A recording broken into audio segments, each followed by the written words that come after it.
Ya. Datang Di-Pertua.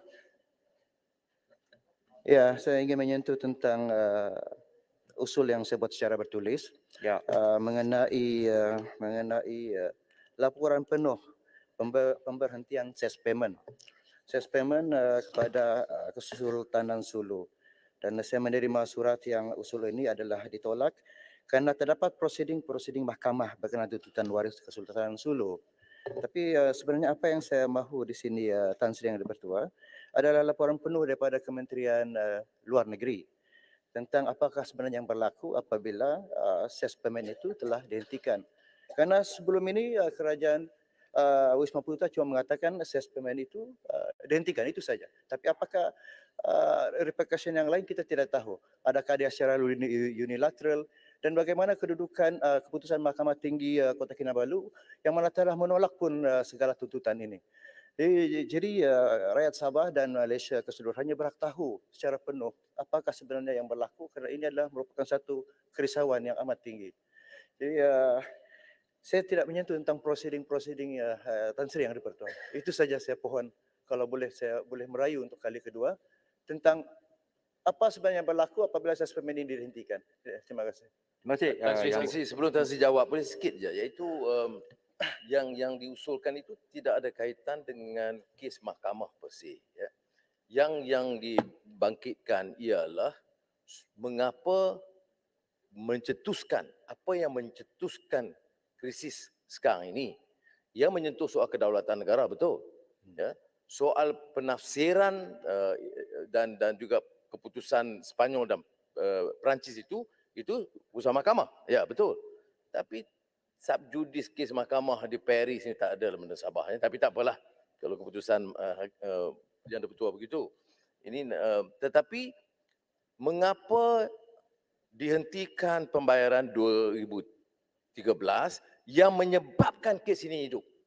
Itu hal-hal yang boleh dijelaskan oleh Kementerian Luar Negeri. Dia tidak ada kaitan dengan mahkamah. Daripada 1878 pada 1939. Kita guna 1939 keputusan. Dan kita jalankan sehingga 2013 Perdana Menteri Pekan pandai-pandai berhentikan dan ini kalah, menyebabkan kita kalah dalam kes kerana kita tidak tunai janji itu. Sekarang pada tahun 2019 dalam masa Program Negara Tommy Thomas mengusulkan supaya ini dapat diteliti semula, disambung. Tapi yang ini harus difaham. Jadi kalau usul itu bawa mohon pandangan Kementerian Luar atau kerajaan, dan bagi saya ini Perdana Menteri, ini soal kedaulatan, soal apa semua. Jangan isu ini dihalang semata-mata kerana mahkamah. Dan mahkamah pula di luar negara. Kalau bicara soal mahkamah, maknanya semua isu tak boleh sebut. 1MDB tak boleh sebut, semua tak boleh sebut. Jadi saya mohon pertimbangan Yang Di-Pertua kerana ini sangat menyentuh perasaan bukan saja orang Sabah tapi rakyat Malaysia. Mana mungkin satu negara merdeka dan berdaulat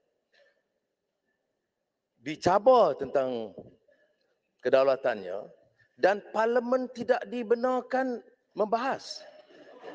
Ya. Kalau pandangan saya, isu-isu seperti ini membolehkan Yang Di-Pertua menangguhkan semua isu lain hanya untuk putuskan pendirian parlimen supaya parlimen boleh memberi sokongan kepada kerajaan sekiranya diambil keputusan yang benar. Keputusan yang tepat kita patut sokong. Jadi maknanya seluruh ahli Dewan Parlimen boleh bersetuju dan menyokong pendirian Perdana Menteri untuk mempertahankan wilayah dan memberi penafsiran yang sah sejak 1939 dan akan membantah segala usaha yang untuk mempertikai kedaulatan kita.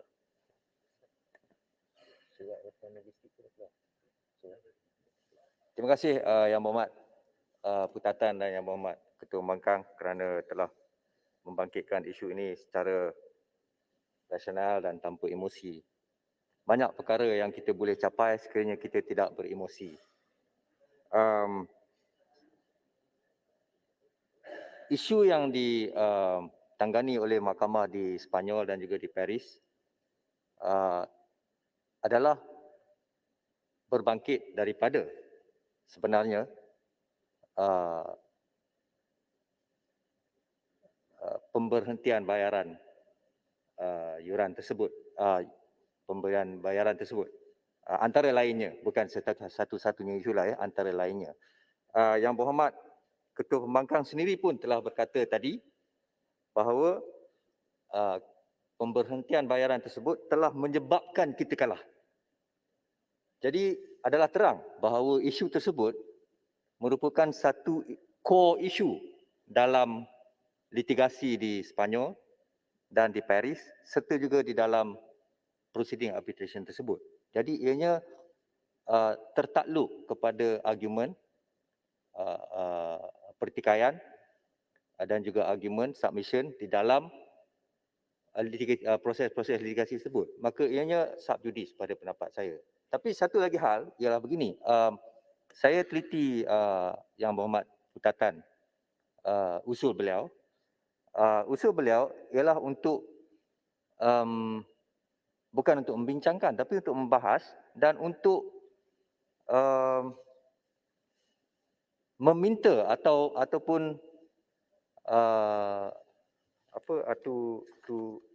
meminta menteri memperjelaskan. Jadi ianya memerlukan satu ketetapan.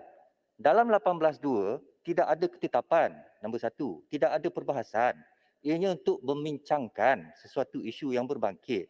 Jadi perlu kita tengok tujuan 18.2 tersebut, purpose dan objektifnya. Kalau kita nak minta memperjelaskan atau menjawab, maka begitulah saya tulis dalam surat saya kepada Yang Berhormat Putatan, terdapat alternatif lain, iaitu dengan menanyakan soalan untuk jawapan lisan. Sebegitu prosedurnya. Kalau 18.2 kita hanya untuk bincang saja. Kita tak boleh suruh menteri atau kabinet buat itu dan ini kerana tidak akan ada ketetapan, tidak akan ada perbahasan, tidak akan ada ketetapan, tak akan ada undi pun 18.2 ni. Jadi saya nampak usul 18.2 ni selama ini telah disalah faham. 98% saya rasa usul yang difailkan 18.2 yang datang kepada saya semua untuk meminta itu dan ini, bukan untuk membincangkan. Itu telah saya kata banyak kali. 18.2 bukan untuk meminta, memohon dibuat itu dan ini. Kerana tidak akan ada perbahasan dalam 18.2. Oleh kerana tak ada perbahasan, maka tidak akan ada undi, tidak akan ada masalah. Dan oleh itu tidak akan ada ketetapan. Ya. Jadi saya rasa Yang Berhormat Ketua Pembangkang, Yang Berhormat Putatan, lebih baik sekiranya kalau kita hendak penjelasan, difailkan soalan untuk jawab lisan.